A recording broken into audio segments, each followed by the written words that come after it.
Hello students, कैसे हो आप सब। चलिए, welcome to the lecture number 19, next class. तो पहले 18 कवर कर, हाँ पहले कवर करके फिर आगे बढ़ना, नहीं तो फिर मजा नहीं आएगा, कोई ना कोई पॉइंट रह जाएगा, मुश्किल आएगी। ओके, तो लेक्चर 19 में हम पढ़ने जा रहे हैं, बस ये लास्ट टॉपिक होने वाला है, इसके ही 2-3 लेक्चर लगेंगे, फिर उसके बाद हम न्यूमेरिकल प्रैक्टिस करेंगे जितनी देर आप बोलोगे, जब तक आपको परफेक्शन नहीं आ जाएगी एंट्रेंस जेई लेवल तक। ठीक है, तो आज मैं करवाने जा रहा हूं abnormal molecular masses.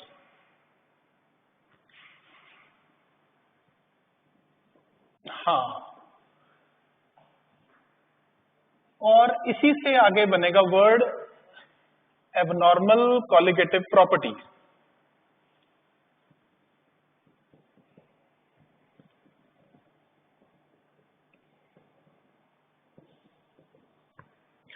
Abnormal molecular and abnormal colligative properties. एक और मजे की बात आपको बताते हैं, अब हम आपके साथ लाइव जूम सेशन भी करेंगे। ठीक है, तो जितने जितने डाउट्स हैं बस वो प्रिपेयर करके रखिए, पहले पुरानी क्लासेस पढ़ के, तो फिर लाइव सेशंस में आपके डाउट्स लेंगे और लाइव इंटरेक्शन भी हो जाएगा and you can discuss what ever you want.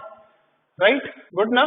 चलिए, तो एबनॉर्मल मॉलिक्यूलर मैसेज, हाँ, और इसमें से जो सीखना है हमने वो ये है, बड़ा इंपॉर्टेंट है, नोबेल प्राइज विनर बंदा है ये, नाम है वेंट ऑफ पेक्टर, आई से डिनोट करते हैं इसे। तो क्या होता है abnormal molecular masses, abnormal colligative properties. तो हुआ यूं भी, आप एग्जांपल समझो भी, आपके पास एक है कोई सॉल्वेंट, राइट। तो सॉल्वेंट के मॉलिक्यूल है जैसे 1 2 3 4 मॉलिक्यूल्स हैं। अब 3 पॉसिबिलिटी हो सकती है भी, ये सोल्यूट को जब सॉल्वेंट में डालें तो ये मॉलिक्यूल उतने ही रह जाए, मतलब ना तो एसोसिएशन हुई ना डिसोसिएशन हुई। ऐसा भी हो सकता है कि जब आप सॉल्वेंट के अंदर सोल्यूट को डालो तो ये 4 मॉलिक्यूल 8 में कन्वर्ट हो जाए, मतलब क्या हो गया, डिसोसिएशन। तीसरी पॉसिबिलिटी में ऐसा भी हो सकता है भी, अगर आप सॉल्वेंट के अंदर सोल्यूट डालो तो ये मॉलिक्यूल जुड़ गए, तो 4 के 2 रह गए, मतलब यहां पे क्या होगी, एसोसिएशन, यहां क्या होगी, डिसोसिएशन, और यहां क्या हो गया, नो एसोसिएशन नो डिसोसिएशन।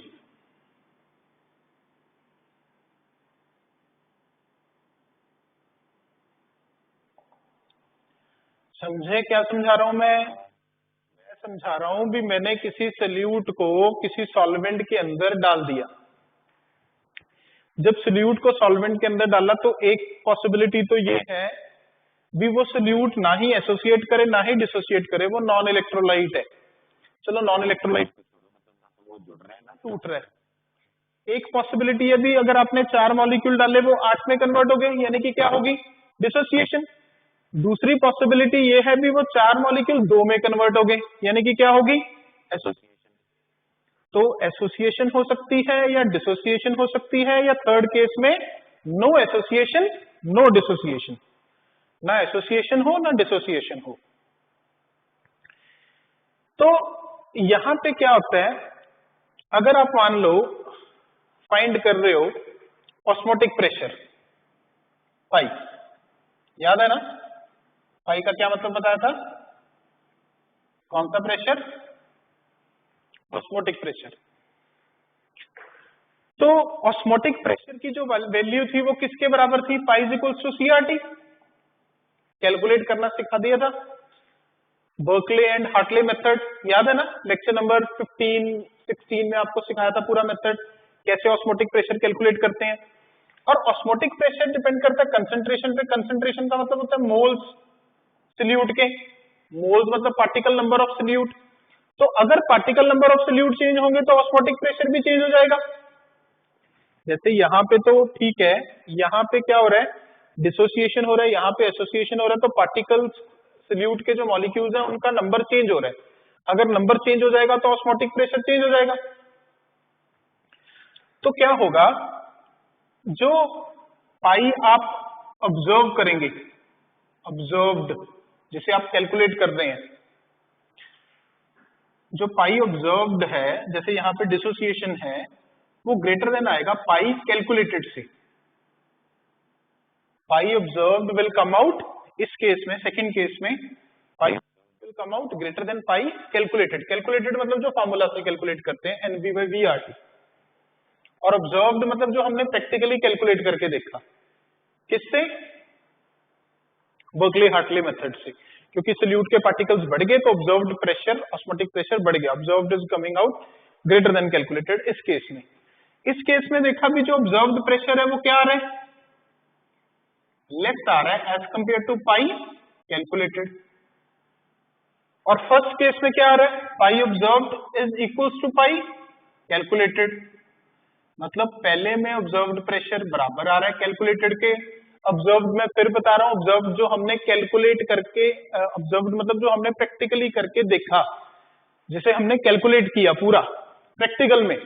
और कैलकुलेटेड मतलब जो हमने नॉर्मल कैलकुलेशन से निकाला, उसे हम कैलकुलेटेड बोलते हैं। उसे नॉर्मल भी बोल सकते हो आप। कैलकुलेटेड को दूसरा वर्ड आप बोल सकते हो नॉर्मल। और ऑब्जर्व्ड का मतलब मैंने बता दिया, ऑब्जर्व्ड मतलब प्रैक्टिकल वाला जो है। तो पहले में ऑब्जर्व्ड कैलकुलेटेड के बराबर है, दूसरे में ऑब्जर्व्ड ग्रेटर देन कैलकुलेटेड है, तीसरे में ऑब्जर्व्ड लेस देन कैलकुलेटेड है। तो कहते हैं जी, एक फॉर्मूला है जो बताता है आपको observed value of colligative property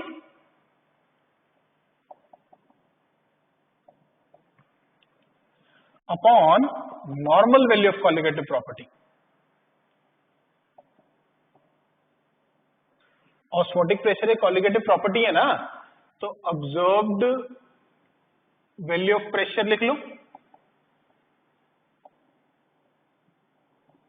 normal को मैंने फिर बताया दूसरा नाम कैलकुलेटेड भी बोल सकते हो, या नॉर्मल वैल्यू ऑफ प्रेशर बोल लो। तो observed value of pressure upon normal value of pressure is called इसे बोलते हैं वेंट हॉफ फैक्टर। तो आप बोलोगे सर वेंट हॉफ फैक्टर होता क्या है? देखो, इसकी कोई प्रॉपर डेफिनेशन नहीं होती।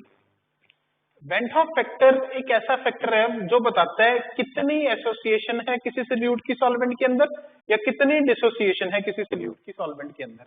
तो जो फैक्टर आपको एक्सटेंट ऑफ एसोसिएशन और डिसोसिएशन बताता है उसे बोलते हैं वेंट हॉफ फैक्टर।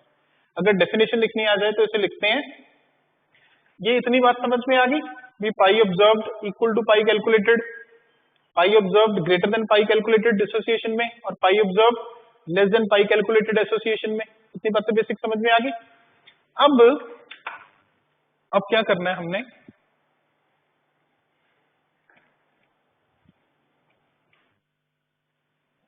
अब आपको वेंट हॉफ फैक्टर की डेफिनेशन समझानी है।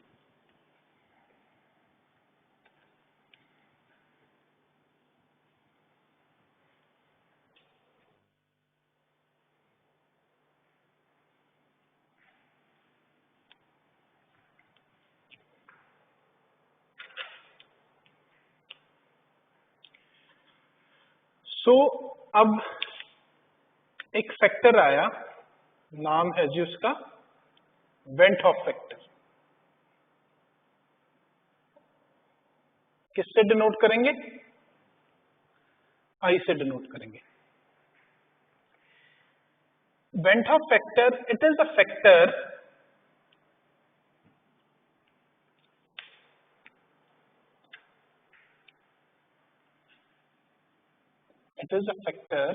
which tells us extent of association or dissociation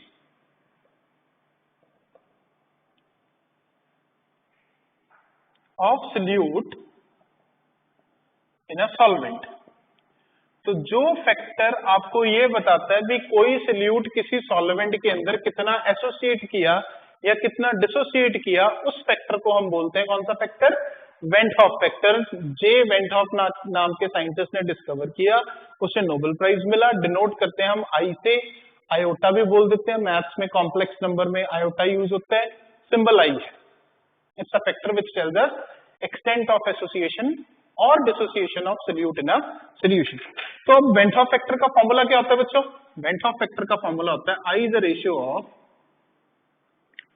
observed value of colligative property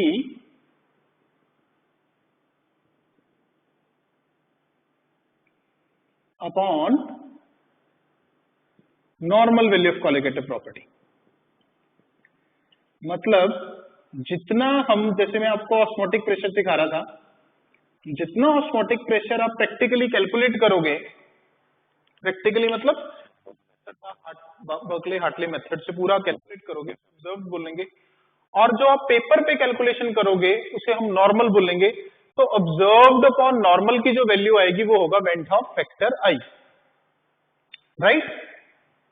और ये नहीं सिर्फ ऑस्मोटिक प्रेशर, कोई भी कॉलिगेटिव प्रॉपर्टी, जैसे observed value of boiling point upon normal value of boiling point, not boiling point, observed value of elevation in boiling point upon normal value of elevation in boiling, observed value of depression in freezing point upon normal value। सारी colligative properties की observed value ऊपर, observed मतलब जो practical करके निकाली, और normal value यानी कि कैलकुलेटेड वैल्यू नीचे, ठीक है। तो उन दोनों की रेशियो होती है कौन सा फैक्टर? Van't Hoff factor. अब देखो, जैसे मान लो ये कॉलिगेटिव प्रॉपर्टीज हैं, समझो delta T V is equals to K B into molality, तो क्या लिखोगे इसे?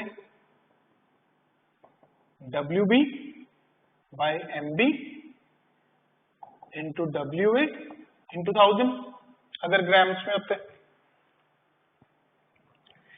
ऐसे ही delta T F K F into W B by mb into wa into 1000, right. तो ये है डिप्रेशन इन फ्रीजिंग पॉइंट। ऐसी osmotic pressure y is equal to C R T W B by M B V R T. ऐसे वो भी लिख सकते हैं, और relative lowering in vapour pressure, पर वो लंबी है इसलिए नहीं लिख रहा मैं। अब सभी कॉलिगेटिव प्रॉपर्टीज की जो वैल्यू है वो सोल्यूट के मोलर मास के इनवर्सली प्रोपोर्शनल है, देख रहे हो। Delta TV inversely proportional to molar mass of solute है, delta TF inversely proportional to molar mass of solute है, pi inversely to molar mass of solute है। तो वेंट हॉफ फैक्टर का एक और रिलेशनशिप बनता है, आप वेंट हॉफ फैक्टर को एक और वैल्यू से लिख सकते हो, i is equals to observed, sorry क्योंकि मोलर मास के इनवर्सली है तो observed value of colligative property mass के इनवर्सली हो गया, तो नॉर्मल मोलर मास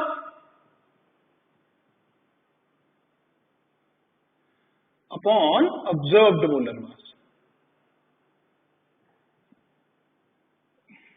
राइट। तो कॉलिगेटिव प्रॉपर्टी की फॉर्म में observed value of property is inversely proportional to molar mass of solute, तो normal molar mass of solute, normal मतलब वही जो कैलकुलेटेड होता है, और ऑब्जर्व्ड मतलब जो वो बिहेव कर रहे हैं। जैसे NaCl को पानी में डालोगे तो NaCl क्या करेगा? वाटर में डिसोसिएट कर देगा। तो नॉर्मल मोलर मास NaCl का कितना होता है? 58.5, लेकिन ऑब्जर्व्ड कम निकलेगा क्योंकि वो डिसोसिएट कर गया पार्टिकल्स में। तो नॉर्मल मोलर मास 58.5, ऑब्जर्व्ड कम आएगा तो I ग्रेटर देन 1 आएगा क्योंकि ये डिसोसिएशन है। ऐसे ही जब कॉलिगेटिव प्रॉपर्टी देखोगे तो पार्टिकल्स दो बन गए, अगर NaCl पूरा डिसोसिएट करता है तो पार्टिकल्स, आपने अगर 1 मोल डाला लेकिन वो 2 मोल के बराबर बिहेव कर रहा है क्योंकि NaCl डिसोसिएट कर रहा है, तो ऑब्जर्व्ड प्रॉपर्टी भी बढ़ जाएगी क्योंकि पार्टिकल्स के ऊपर डिपेंड है प्रॉपर्टीज। तो ऑब्जर्व्ड प्रॉपर्टी ज्यादा होगी, नॉर्मल प्रॉपर्टी कम होगी, तो I की वैल्यू क्या आएगी? Greater than 1 for dissociation. और यही मान लो जैसे एसिटिक एसिड है, अगर उसे बेंजीन में डालो तो वो एसोसिएट कर जाता है, कुछ ऐसे।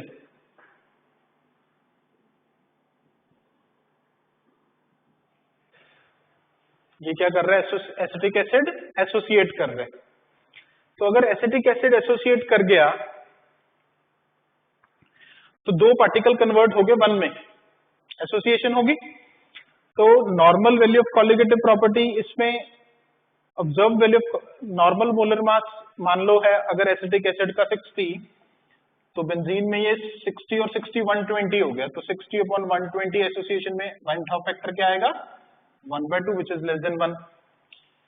मतलब अगर एसोसिएशन हो रही है तो वैल्यू कॉलिगेटिव प्रॉपर्टी की बढ़ जाएगी, ऑब्जर्व नॉर्मल कम है, या आप कह लो मोलर मास नॉर्मल ज्यादा है, ऑब्जर्व्ड कम हो जाएगा, तो डिसोसिएशन में आई ग्रेटर देन 1 और एसोसिएशन में आई की वैल्यू लेस देन 1। तो i is greater than 1 for dissociation, less than 1 for association, right. I greater than 1 for dissociation, i less than association, ये वेन हॉफ फैक्टर की वैल्यू बन जाएगी। तो आपको समझ आना शुरू हुआ मैं क्या बता रहा हूं। अगर आपका सल्यूट नॉन इलेक्ट्रोलाइट है, मतलब एसोसिएटेड नहीं होगा, फिर तो कुछ प्रॉब्लम। लेकिन अगर सल्यूट के पार्टिकल किसी सॉल्वेंट में डालने से एसोसिएट हो गए तो आपको एक फैक्टर इंट्रोड्यूस करना पड़ेगा, तो मोलर मासेस नॉर्मल नहीं रहेंगे, एबनॉर्मल मोलर मासेस कहेंगे हमें, और कॉलिगेटिव प्रॉपर्टीज के रिजल्ट भी एबनॉर्मल आएंगे, तो उसे हम बोलते हैं एबनॉर्मल कॉलिगेटिव प्रॉपर्टी और एबनॉर्मल मोलर मासेस। कितने वो एबनॉर्मल हो जाएंगे उनके लिए एक फैक्टर है, उसका नाम है when Hoff factor. When Hoff factor की क्या डेफिनेशन है? वैसे कुछ डेफिनेशन तो नहीं है, बस ये बताता है एक्सटेंट ऑफ एसोसिएशन और डिसोसिएशन कितनी है, और फॉर्मूला क्या है इसका, observed colligative property upon normal colligative property. क्योंकि कॉलिगेटिव प्रॉपर्टी मोलर मास के इनवर्सली प्रोपोर्शनल है, तो आप इसे लिख सकते हो normal molar mass of solute upon observed molar mass of solute. हाँ, solute not calculated, solute observed molar mass of solute. तो कॉलिगेटिव प्रॉपर्टी की observed value upon normal value, या नॉर्मल मासेस की फॉर्म में normal molar mass upon observed, मतलब उसका reciprocal है। Colligative property में ऑब्जर्व्ड वैल्यू ऊपर है, मासेस में नॉर्मल वैल्यू ऊपर है। मैं दोबारा बता रहा हूं, ये बात भूलो मत।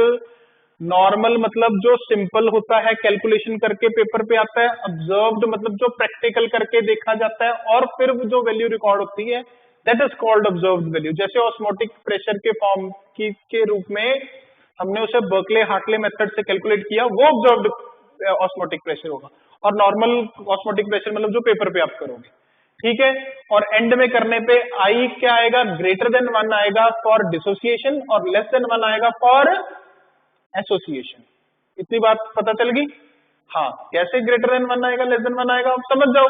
जैसे अभी समझाया, NaCl टूटेगा तो ऑब्जर्व्ड कॉलिगेटिव प्रॉपर्टी ज्यादा हो जाएगी, नॉर्मल कम होगी, या मास नॉर्मल ज्यादा होगा, ऑब्जर्व्ड कम हो जाएगा, तो आई की वैल्यू NaCl के केस में ग्रेटर देन 1। अभी समझाया एसिटिक एसिड को अगर बेंजीन में डालते हैं, एसिटिक एसिड किसमें डालते हैं, बेंजीन में, तो दो एसिटिक एसिड के मॉलिक्यूल जुड़ के एक बन गया। तो नॉर्मल मोलर मास कितना था उसका 60, लेकिन अगर वो जुड़ गया तो कितना हो जाएगा, दो मॉलिक्यूल का 120, तो 60/120 लेस देन 1 नहीं होगा, 1/2। तो यानी कि आई की वैल्यू ग्रेटर देन 1 है डिसोसिएशन में, लेस देन 1 है किसमें, एसोसिएशन में। इतनी बात ध्यान में रख लो, आपका कॉन्सेप्ट क्लियर हो जाएगा, चल पड़ेगी गाड़ी। ओके, निकालते हैं ये बेसिक बातें, पहले इतनी बातें आपको क्लियर होगी। चलिए आगे, क्या क्या बताया मैंने। भी हमने कोई सल्यूट को डाला इसके अंदर, सॉल्वेंट के अंदर, तो तीन पॉसिबिलिटीज हैं, या तो वो एज इट इज रहे, या वो टूट जाए, टूटने को बोलेंगे डिसोसिएशन, या जुड़ जाए उसे बोलेंगे एसोसिएशन। अगर तो एज इट इज रहा तो वेन हॉफ फैक्टर कितना है 1, क्योंकि observed value of colligative property बराबर है नॉर्मल के। अगर वो टूट गया तो आई की वैल्यू कितनी आ जाएगी, ग्रेटर देन 1। अगर वो जुड़ गया तो आई की वैल्यू कितनी आ जाएगी, लेस देन 1। तो ये हो गया 1, ये हो गया ग्रेटर देन 1, वो हो गया लेस देन 1। ठीक है जी, ये सारी बातें क्लियर होगी आपको। गुड, कैसे फाइंड करना है इसके रिलेशनशिप समझाता हूं आगे। तो वेन हॉफ फैक्टर को आई को ध्यान में रखना, ठीक है। I greater than 1 for dissociation, less than 1 for association. इतना एक बार देख लो, फिर मैं आगे चलता हूं।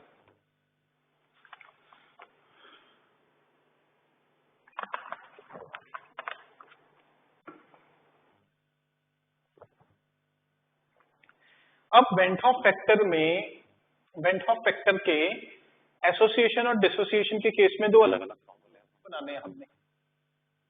तो वो रिलेशनशिप है between went Hoff factor and degree of dissociation, alpha एक टर्म इंट्रोड्यूस करेंगे, एक है degree of association alpha.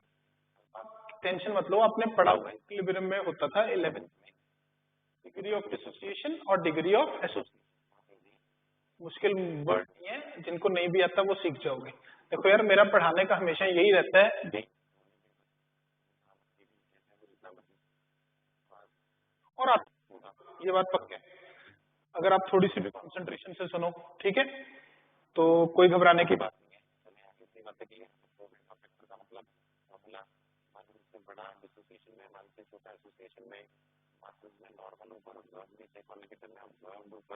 Normal नीचे।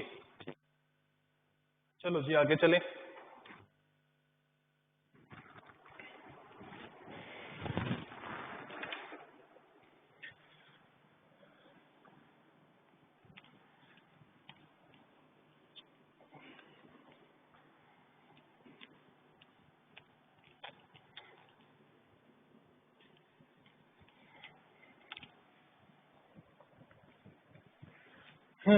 तो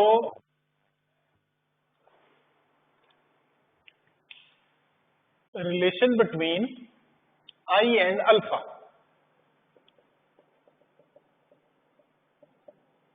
आई मतलब वेंट हॉफ एंड अल्फा मतलब डिग्री ऑफ डिसोसिएशन। मतलब मैं किसकी बात कर रहा हूं यहां पे? डिसोसिएशन की बात कर रहा हूं। डिसोसिएशन मतलब टूट जाना, ठीक है, हिंदी लिखनी नहीं आती मेरे को अच्छे से, पंजाबी में बता रहा हूं, टूट जाना, डिग्री ऑफ डिसोसिएशन।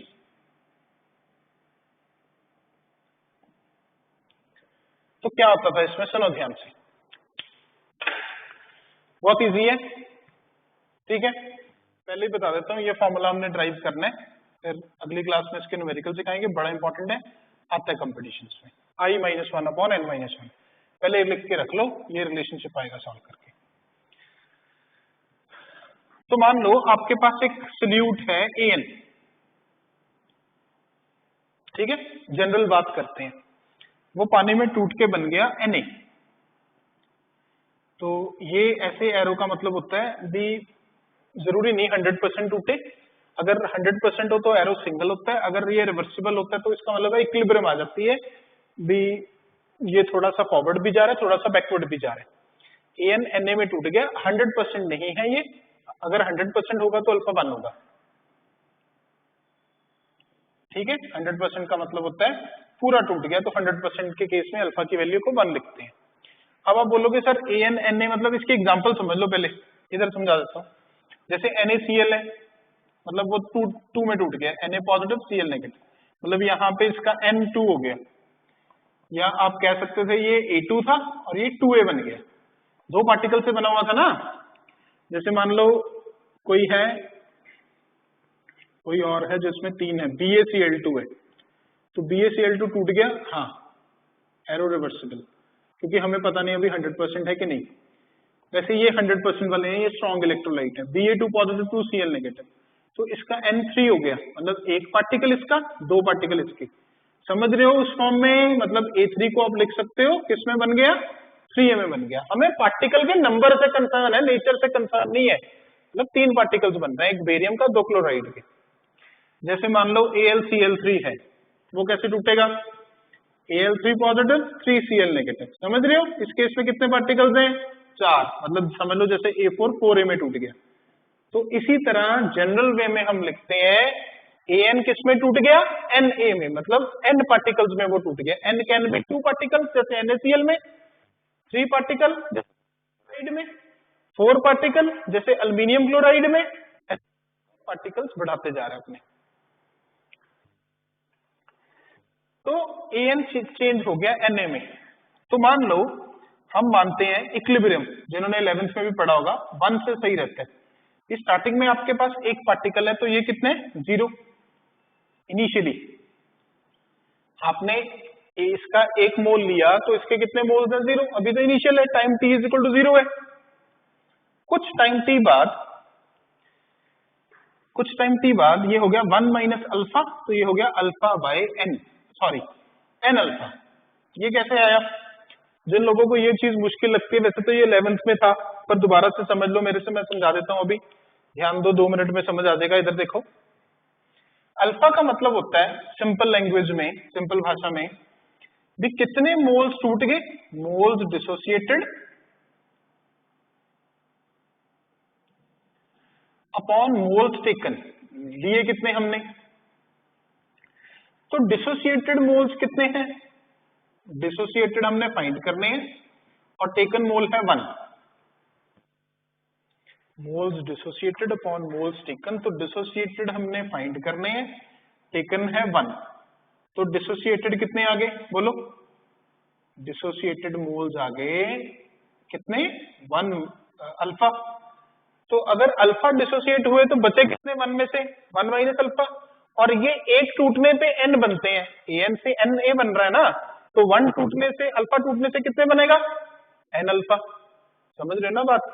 कुछ बंदे x से भी डिनोट करते हैं डिसोसिएशन को, अल्फा से भी लिख सकते हो, जैसे x अच्छा लगता है x लिख लो, अल्फा लगता है अल्फा लिख लो, एक ही बात है, ठीक है। कईयों को अल्फा थोड़ा बनाना मुश्किल लगता है, चिपड़ सा होता है, थोड़ा चिब्बा सा होता है, ठीक है। तो चाहे x बना लो चाहे अल्फा बना लो, एक ही बात है। तो 1 अगर आपने दिया तो ये 0 था इनिशियल में, अल्फा डिसोसिएट हो गए तो कितने बचे 1 में से अल्फा कम, और ये n में टूट रहे तो n अल्फा, 2 में टूटा तो 2 अल्फा, 3 में टूटा तो 3 अल्फा। अल्फा क्या है, कितने परसेंट टूटा, 20%, 30%, 40%, 50%, मान गए 100% में 1 लेंगे, ठीक है, 20% में 0.2 लेंगे, तो अल्फा की वैल्यू होती है 20%, मतलब 20/100 कितना, 0.2 या 0.3 या 0.4, 100% में पूरा 1, ठीक है। तो ये टाइम t पे हो गया, टाइम t कह सकते हो या इक्विलिब्रियम कह सकते हो।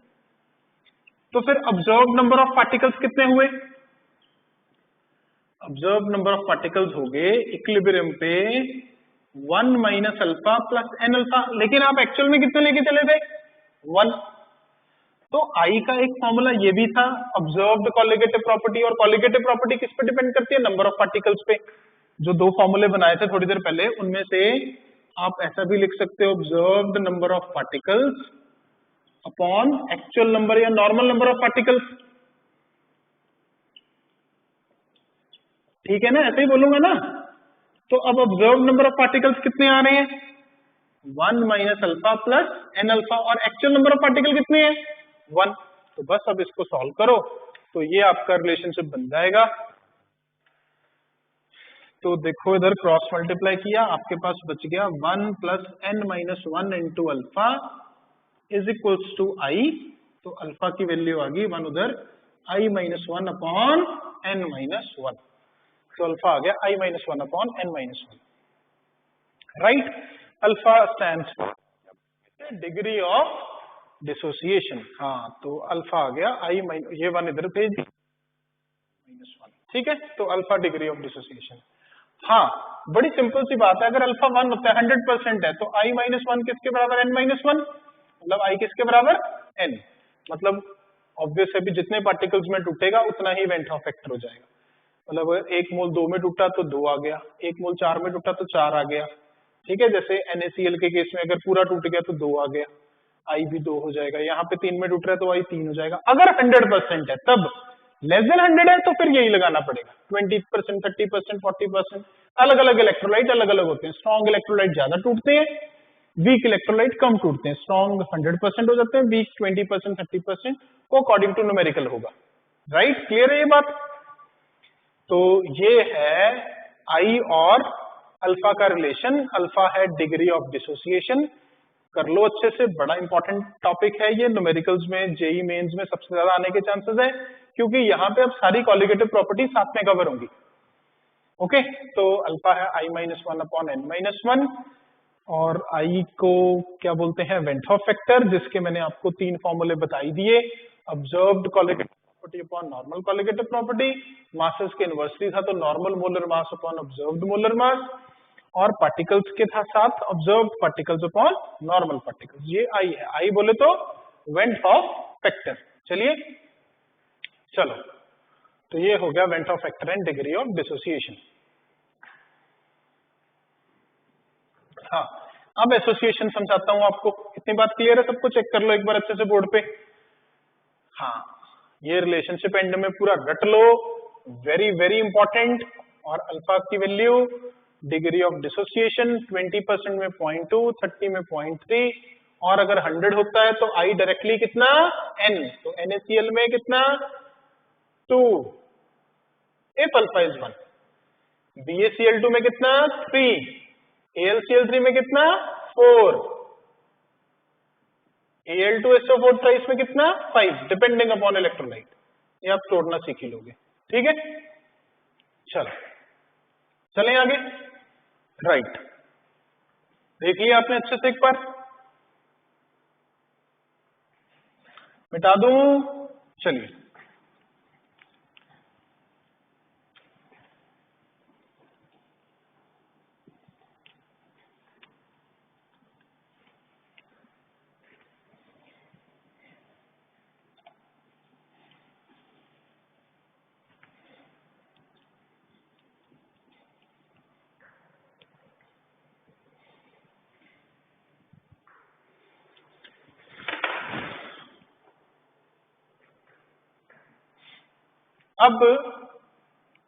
अब हमने कर लिया आई और अल्फा का रिलेशनशिप। अब करना है आई और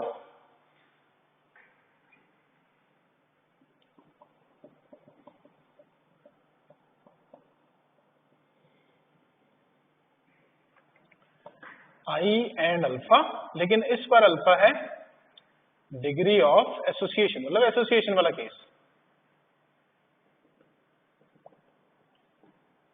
मतलब this is a case of association. तो एसोसिएशन की मैंने आपको एक एग्जांपल जैसे अभी बताया, एसिटिक एसिड इन बेंजीन, याद रखना बड़ी इंपॉर्टेंट एग्जांपल है। एसिटिक एसिड वाटर में डाल लो तो डिसोसिएट करता है, इसकी एग्जांपल बन जाएगा एसोसिएशन की। ये पार्टिकल कुछ ऐसे एसोसिएट करते हैं।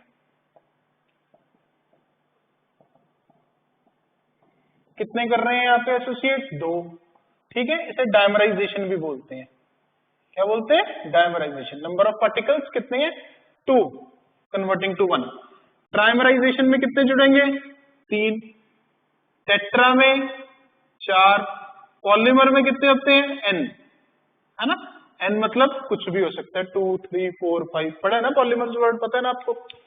तो देखो अब एग्जाम्पल में, तो मान लो आपके पास है कुछ जैसे n पार्टिकल्स एसोसिएट करके क्या कर रहे हैं? an, right. n जुड़ के एक में कन्वर्ट हो गया, जैसे 2 जुड़ के 1 बन गया, 3 जुड़ के 1 बन गया, ट्राइमराई में 3 कन्वर्ट होंगे, 1 में, टेट्रा में 4 कन्वर्ट होंगे, ठीक है। तो फिर वही इनिशियल कंसंट्रेशन कितनी, मान लो आपने इसका 1 मोल लिया तो इसका कितना था? 0। तो ये हो गया 1 माइनस अल्फा, और ये हो गया अल्फा बाय n। तो आपने अल्फा डिग्री ऑफ एसोसिएशन है। फिर वही बात, अल्फा मतलब total moles associated upon total taken. तो टेकन कितना है? 1। तो एसोसिएट कितना? अल्फा। तो क्या 1 में से कितना बच गया? 1 में से कितना चला गया? अल्फा चला गया।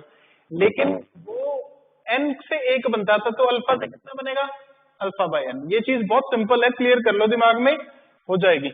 तो ये इनिशियल कंसंट्रेशन, ये आफ्टर टाइम t, जिसे इक्विलिब्रियम कंसंट्रेशन बोलते हैं। तो ऑब्जर्व्ड नंबर ऑफ पार्टिकल्स कितने होंगे? पार्टिकल्स बोल लो या मोल्स बोल लो, सल्यूट के ही है ना। हाँ, 1 minus alpha plus alpha by n। Actual number of particles कितने थे? Normal number of particles 1। आई का फॉर्मूला क्या था? Observed particles.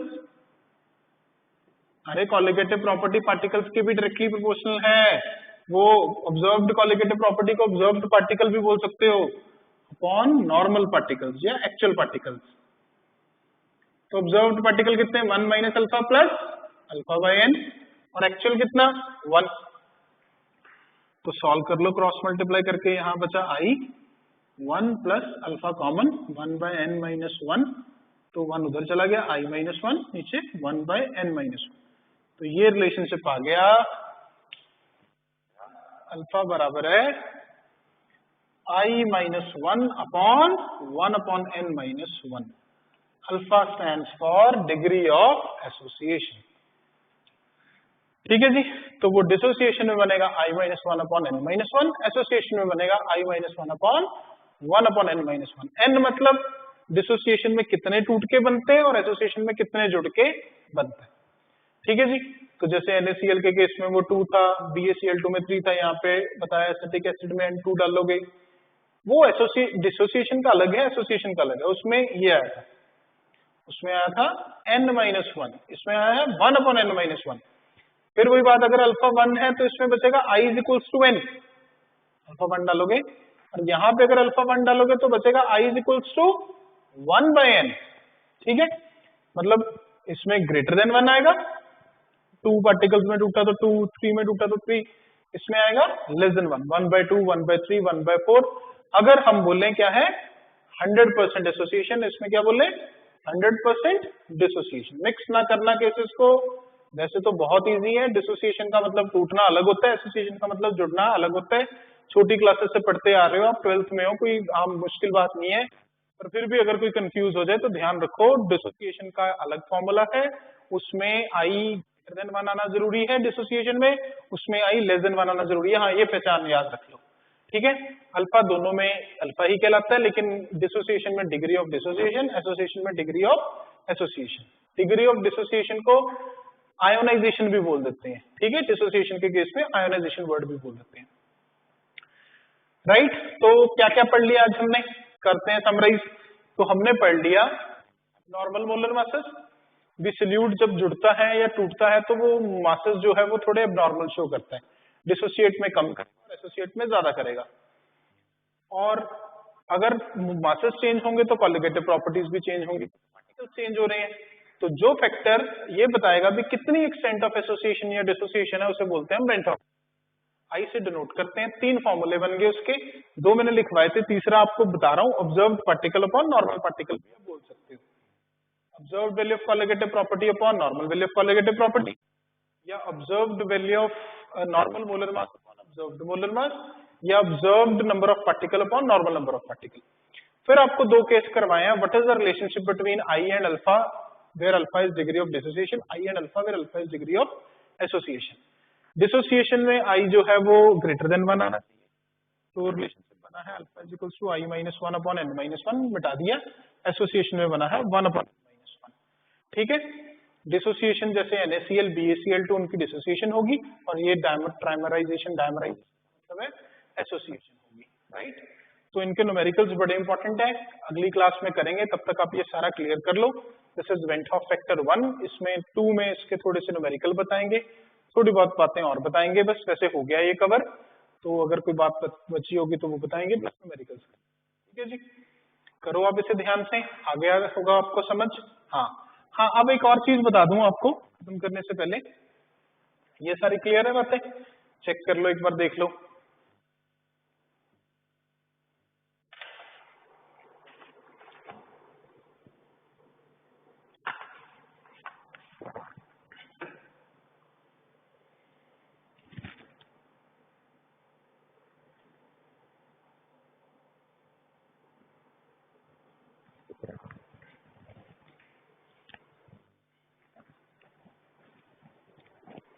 चलो, तो अब कॉलिगेटिव प्रॉपर्टीज कुछ ऐसे मॉडिफाई हो जाती हैं,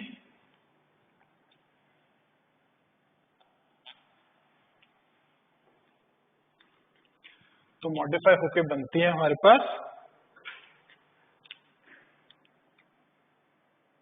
पहली थी relative lowering in vapour pressure. अगर आपको याद हो तो उसका पूरा रिजल्ट बना था P0A minus P upon P0A is equals to XB। वो हमने डाइल्यूट के लिए मॉडिफाई किया था, तो अब IXB लगाना है। आई फैक्टर कवर कर लेगा, चाहे वो एसोसिएट हो चाहे डिसोसिएट हो। अगर वो एसोसिएट डिसोसिएट नहीं हो रहा तो आई 1 ही है।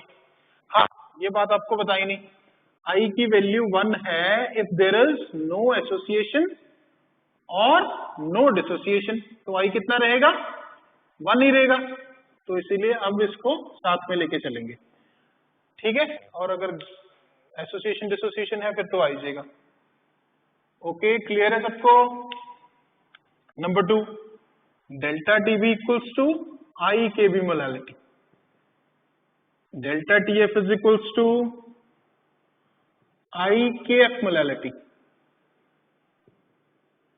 और लास्ट केस में pi is equals to i C R T, ठीक है। तो आपको न्यूमेरिकल में बताओ आई कैसे यूज करना है, और अगर नहीं भी हो रहा है एसोसिएशन डिसोसिएशन तब भी आप रखो, फिर 1 हो जाएगा।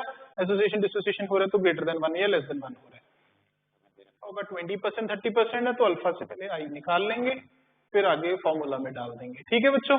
या आई और अल्फा के रिलेटेड न्यूमेरिकल्स बनेंगे, पर अब आपको बस ये याद रखना है आई को साथ लेके चलना है, नहीं एसोसिएशन डिसोसिएशन तो वैसे ही 1 है, तो फर्क ही नहीं पड़ेगा रिजल्ट में। अगर एसोसिएशन या डिसोसिएशन होगी तो ये कवर कर लेगा, तो अब ये एक्यूरेट बन जाएगा। अगर सल्यूट एसोसिएट या डिसोसिएट करे तो आई आना जरूरी है। Bent half factor greater than 1 है डिसोसिएशन में, लेस देन 1 है एसोसिएशन में, नॉन एसोसिएट डिसोसिएशन है तो 1 रहेगा। तो ये रिजल्ट्स को एक्यूरेट बना देगा।